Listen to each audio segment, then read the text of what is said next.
A sleepy Saturday morning in Willow Grove, my little corner of suburban America, where the only sounds you expect are lawnmowers humming and kids laughing on their bikes until the sky splits open with the roar of helicopter blades, loud enough to rattle your coffee mug. I'm standing on my porch, robe flapping in the wind, watching my neighbors stumble out in their pajamas, phones already up, filming what's about to become the wildest spectacle this neighborhood's ever seen. And there, in the middle of it all, is Susan, our HOA dictator, screaming like a banshee as her shiny black Cadillac Escalade gets hoisted into the air, dangling like a piñata at a block party. I've lived in Willow Grove for 17 years, back when it was just a quiet grid of houses where folks waved at each other, grilled burgers on Sundays, and didn't care if your mailbox leaned a little to the left. It was good simple, you know? Then Susan moved in 5 years ago, and it's like she brought a storm cloud with her. She wasn't just HOA president.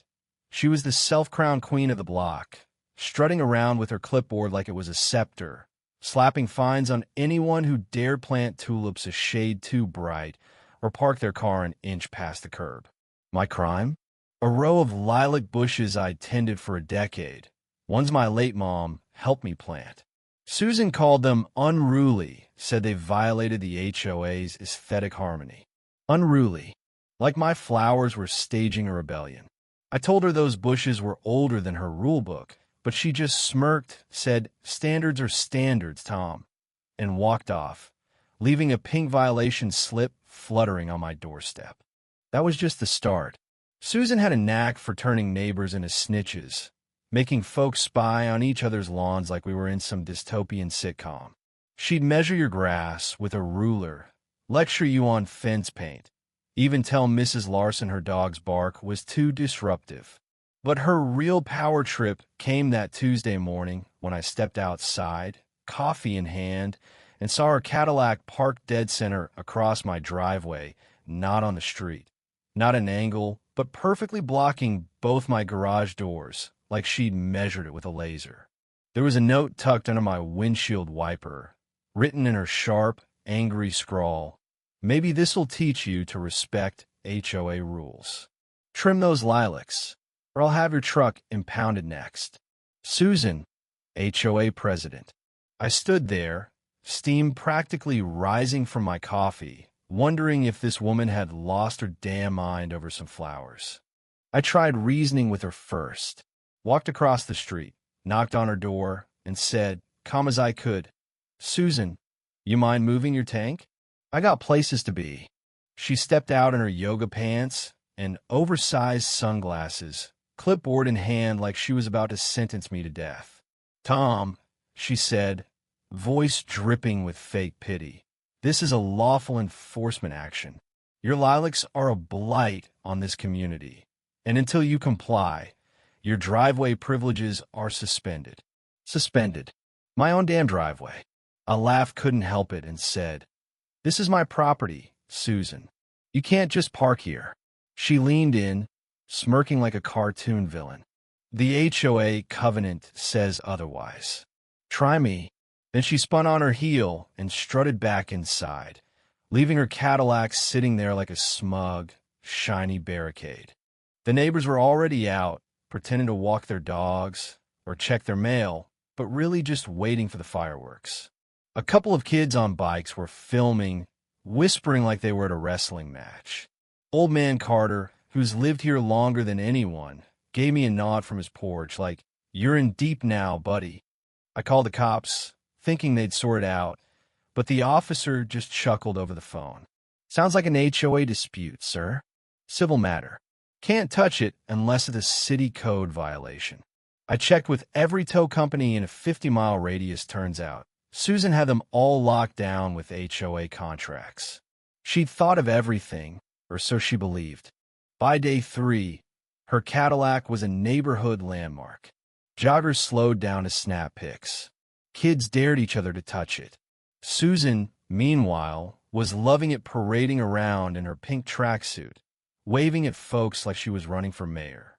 "This is what happens when you defy the rules," she'd say, loud enough for the whole block to hear. She even held an impromptu HOA meeting on her lawn, lecturing some poor guy about his non-compliant porch light while her car sat there, mocking me. I walked over, sarcasm dialed up to 11, and said, "Morning, Susan. How long's this little car show gonna last?" She didn't even look up from her clipboard. "Until you cut those lilacs to regulation height," she snapped, then turned to the crowd. Some people think they're above the community. The neighbors murmured, some giggling, some shaking their heads. It wasn't about lilacs anymore. It was about her proving she could crush me. That's when I realized this wasn't just a petty fight. Susan wasn't just enforcing rules. She was waging war, trying to humiliate me in front of everyone to cement her grip on Willow Grove. But here's the thing, I don't fold easy. I've spent 20 years running a small logistics business, moving cranes, forklifts, you name it, and I've got friends who owe me favors, the kind of favors that can change the game. So I sat on my porch that night, sipping bourbon, staring at her Cadillac glowing under the streetlight, and I started planning. Not some petty prank, no, slash tires or keyed paint, but something big, something that'd make her regret ever crossing me. I flipped through my contacts and found Dave Roeder Malone, an old buddy who runs a heavy lift helicopter service out near the industrial park. The guy's hauled everything from steel beams to shipping containers, and he loves a challenge.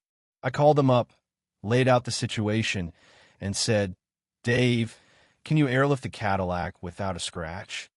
He laughed so hard I thought he'd choke. "A car? Man, my birds lift tanks. Send me the address, and I'll make it happen." But I wasn't just going to move her car to an impound lot. That was too easy. I needed something poetic, something that had hit Susan where it hurt.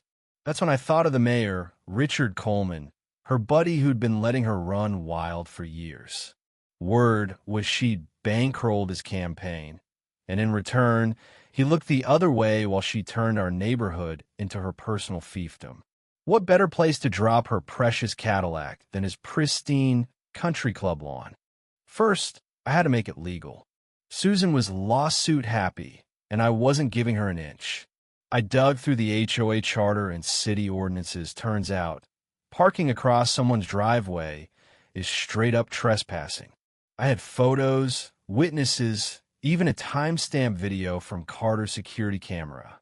I ran it by a lawyer friend over beers, keeping it vague. He grinned and said, "If it's blocking your access and you've got proof, you're in the clear. Just don't drop it on City Hall." I smirked. "What about a lawn?" He raised his glass. "As long as you've got permission, it's your show." Permission was easy. The mayor's estate manager owed me for a job I'd done years back.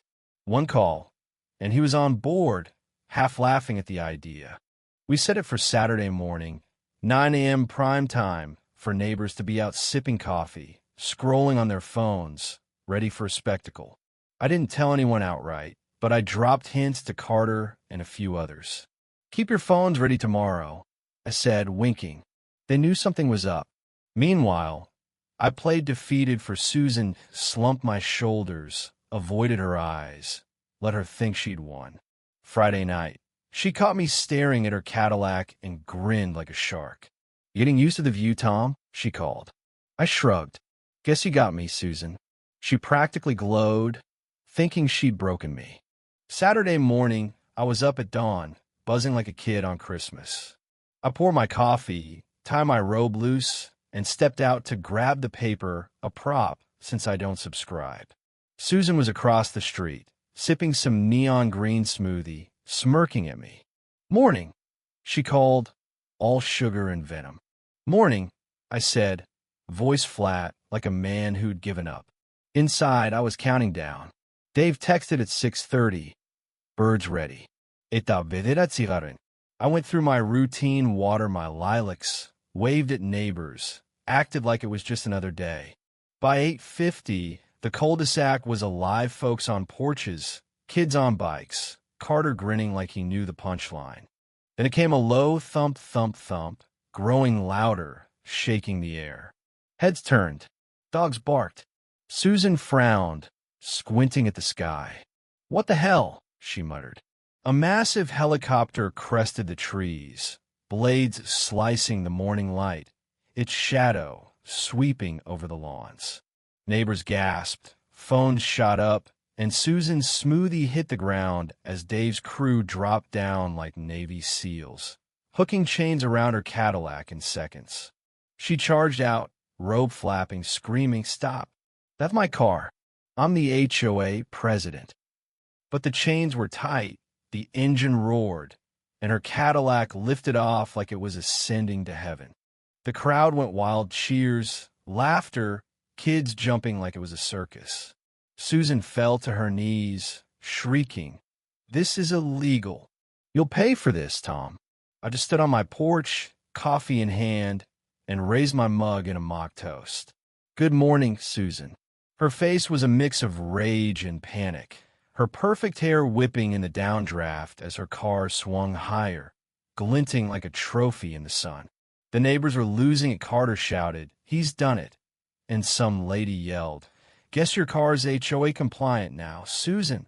The laughter was louder than the chopper. But the real magic was where that Cadillac was headed.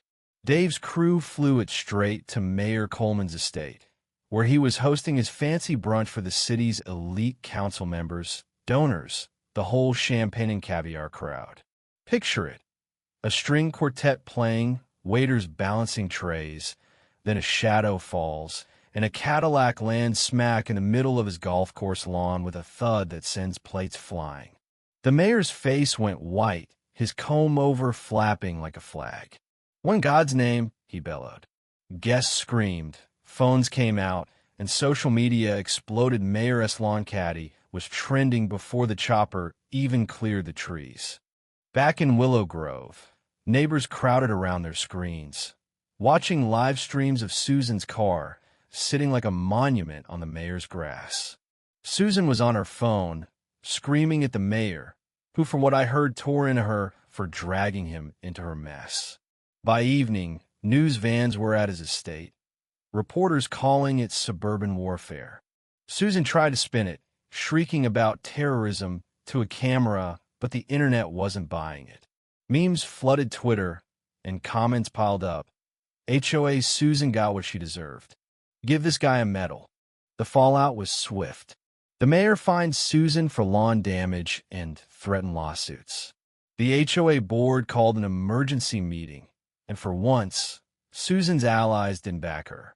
A quiet woman she'd bullied for years stood up and said, "You parked on his property, Susan. You broke the law." The board voted her out that night.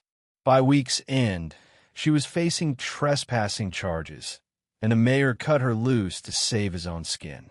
Susan sold her Cadillac, couldn't stand the sight of it, and by spring, her house was on the market. The day her moving truck left, the neighborhood felt like it could breathe again.